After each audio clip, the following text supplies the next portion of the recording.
Merci beaucoup à tous et à toutes. Merci Anne pour l'invitation et je suis absolument honorée et ravie d'être là aujourd'hui et de vous présenter voilà, cette question des jeunes filles dans les QPV. Donc la question qui a été posée et qui m'a été posée au départ, c'est être jeune femme et rester en quartier prioritaire de la ville, est-ce une triple inégalité? Pour comprendre cette question, et pour l'aborder, donc, comme l'a dit Anne, je vais essayer d'élargir un petit peu la focale et pas rester seulement sur les territoires locaux, les territoires montpelliérains, mais de voir comment est-ce que cette question est traitée de manière plus générale en sociologie. J'aborderai la question de l'emploi et l'autonomie un peu comme fil rouge, mais je ne me contenterai pas de ces seules dimensions-là. Mais donc, poser cette question nécessite de soulever 3 points fondamentaux. Tout d'abord, de caractériser les publics, j'y reviendrai, mais également de caractériser les contextes, et ici, on entendra les contextes de 2 manières. Tout d'abord, les contextes géographiques et sociologiques, qui vont être beaucoup plus abordés d'un point de vue descriptif, mais aussi les contextes sociologiques.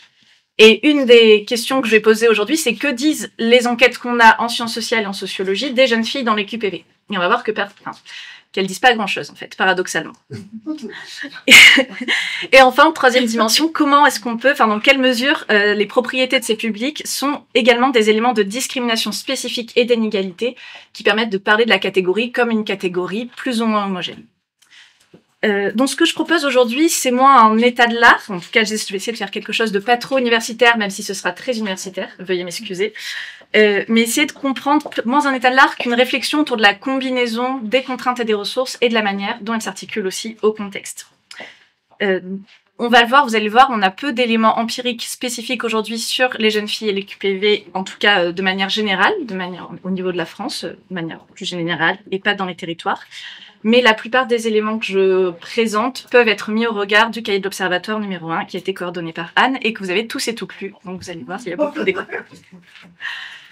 Donc dans un premier temps, j'aimerais interroger une idée ou plutôt une représentation qu'on a, qui en fait est assez fondée des jeunes filles dans les QPV et de leur invisibilité. S'agit-il d'une catégorie invisible?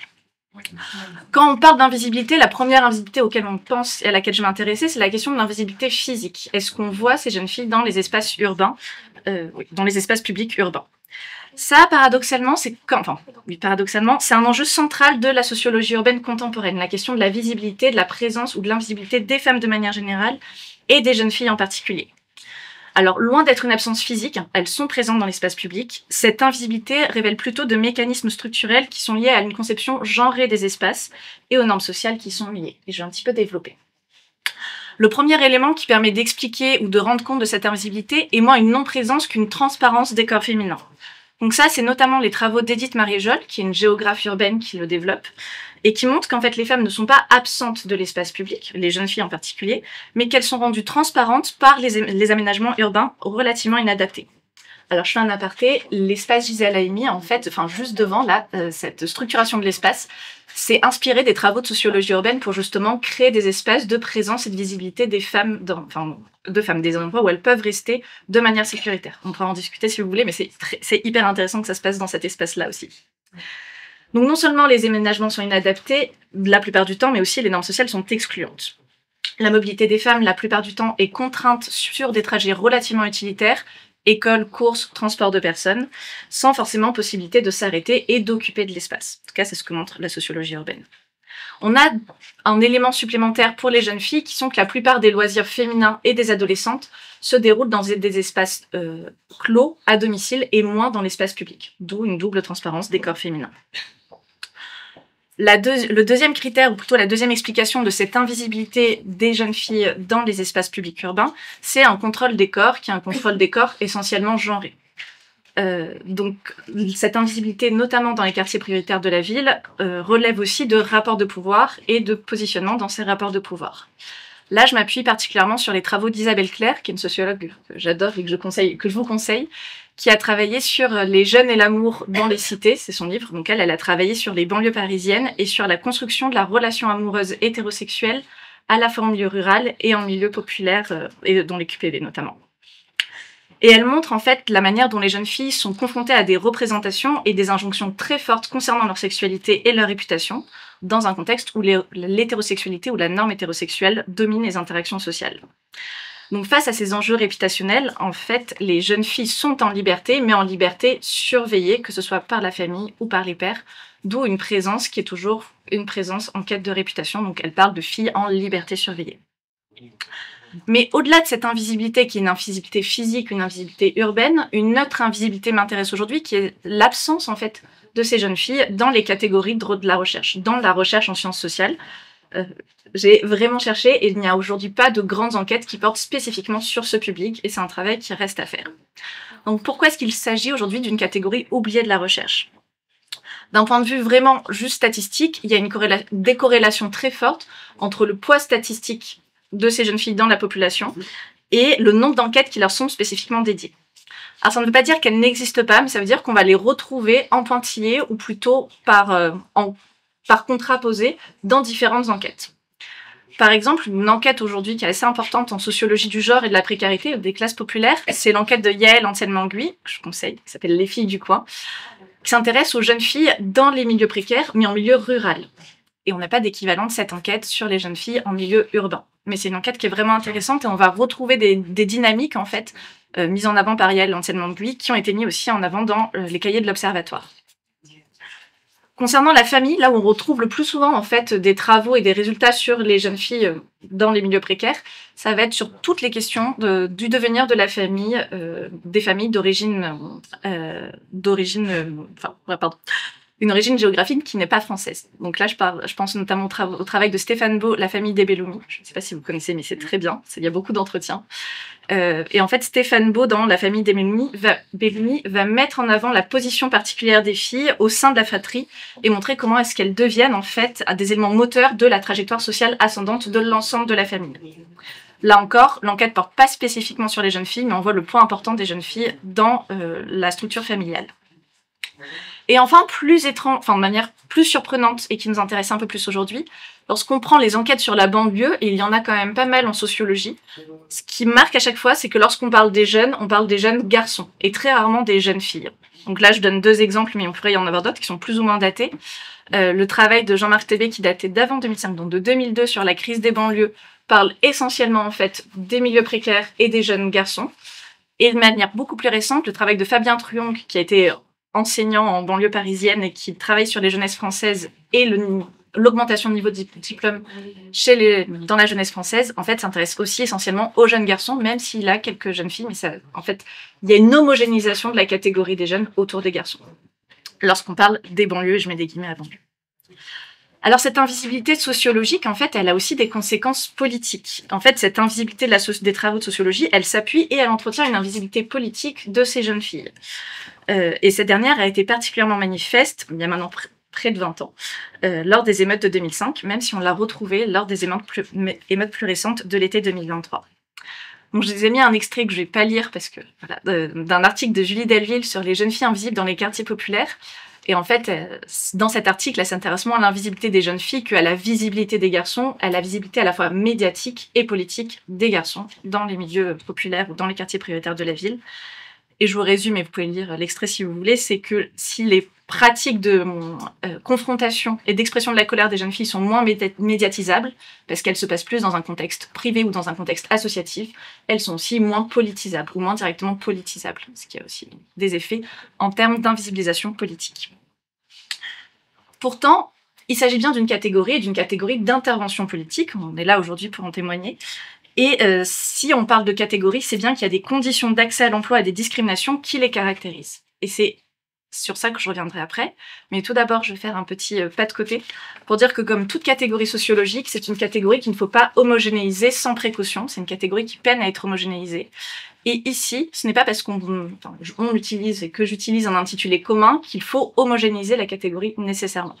En effet, et ça les cahiers de l'Observatoire le montrent très bien, parfois de toutes petites différences créent de grandes variations de trajectoire. Avoir le baccalauréat ou pas le baccalauréat, le permis ou pas le permis, et surtout être confronté à des lieux de socialisation différents et donc avoir accès à des ressources différentes.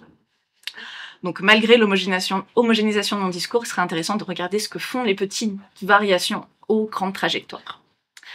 Je vais maintenant un petit peu homogénéiser et revenir sur les discriminations spécifiques que connaissent les jeunes filles, spécifiquement dans les quartiers prioritaires de la ville. Donc, tout ce que je vais raconter ici se retrouve d'une autre manière et de manière beaucoup plus ancrée, beaucoup plus locale dans le cahier de l'Observatoire. Et là, je prends un petit peu de hauteur et je vous présente d'autres enquêtes qui reprennent ces résultats ou présentent un petit peu autre chose. Donc, on a une enquête relativement récente du Conseil national des villes qui s'intéresse justement aux mesures qui peuvent être mises en place pour l'accès à l'autonomie à l'emploi des femmes, de manière plus générale, dans les QPV. Et je reprends quelques statistiques qui peuvent nous intéresser. Cette enquête montre qu'il y a un moindre taux d'emploi des femmes dans les QPV. Donc, une femme sur deux est en emploi chez les 30-49 ans, contre 4 sur 5 dans les autres quartiers. Parmi les femmes en emploi, il y a un plus fort taux à temps partiel encore que dans les autres quartiers. 50% donc du coup des femmes se situent en dehors du marché du travail, c'est-à-dire ne sont ni en emploi, ni en formation, ni en recherche d'emploi. Et parmi celles qui sont en activité, qui appartiennent à la population active, 23% des femmes dans les QPV sont au chômage contre 9,5% dans les autres unités urbaines. Donc on a une forte surreprésentation des femmes au chômage. Sur un autre critère qui est intéressant, mais qui est moins directement lié à l'emploi, 31,2% des femmes dans des zones urbaines sensibles déclarent avoir renoncé à des soins pour raisons financières, contre 18% dans les autres zones urbaines, hors zones urbaines sensibles. Donc on a vraiment un facteur territorial important qui explique aussi une discrimination, en tout cas une exclusion spécifique du marché du travail, avec un portrait spécifique par rapport au marché du travail.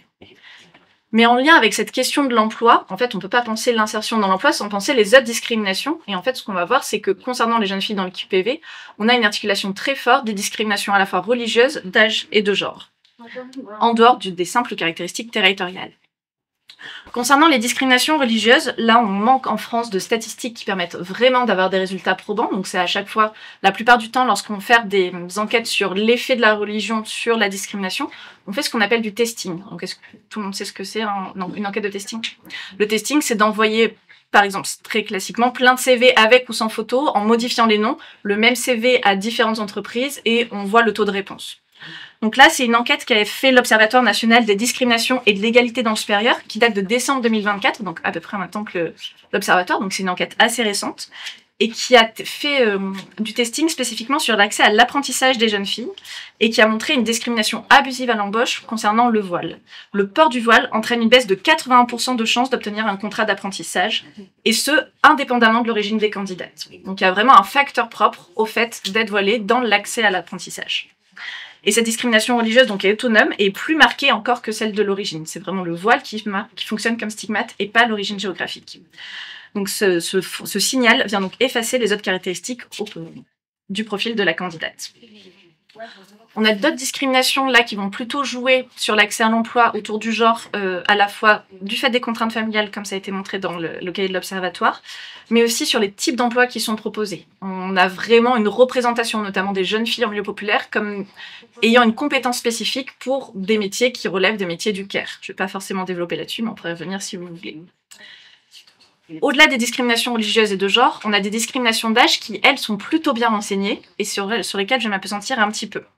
Les discriminations d'âge, en effet, sont renforcées par la dimension de genre et l'origine migratoire. Et ça, ce qui nous permet de le conclure, c'est une enquête que je vous conseille vraiment, qui est l'enquête Trajectoire et Origine, qui est menée par l'INED et l'INSEE, qui a 2 vagues, 2009-2010 et 2019-2020, et qui pose cette question: au cours des 5 dernières années, pensez-vous avoir subi des traitements inégalitaires ou des discriminations? Ce qui m'intéresse spécifiquement ici, c'est de voir déjà que l'âge est un facteur de surdéclaration des discriminations. 20% des 18-30 ans déclarent avoir subi un traitement inégalitaire au cours des 5 dernières années, contre 14% des 51-59 ans, soit 6 points de différence de pourcentage. Et après, lorsqu'on regarde tous les critères de discrimination, avec des pourcentages qui sont plus ou moins élevés, le fait d'être plus jeune, en fait, augmente la probabilité de déclarer des discriminations au cours des 5 dernières années. Notamment, et ça peut être intéressant, sur la couleur de peau, l'origine ou la nationalité, où 9% des 18-30 ans déclarent avoir subi un traitement inégalitaire.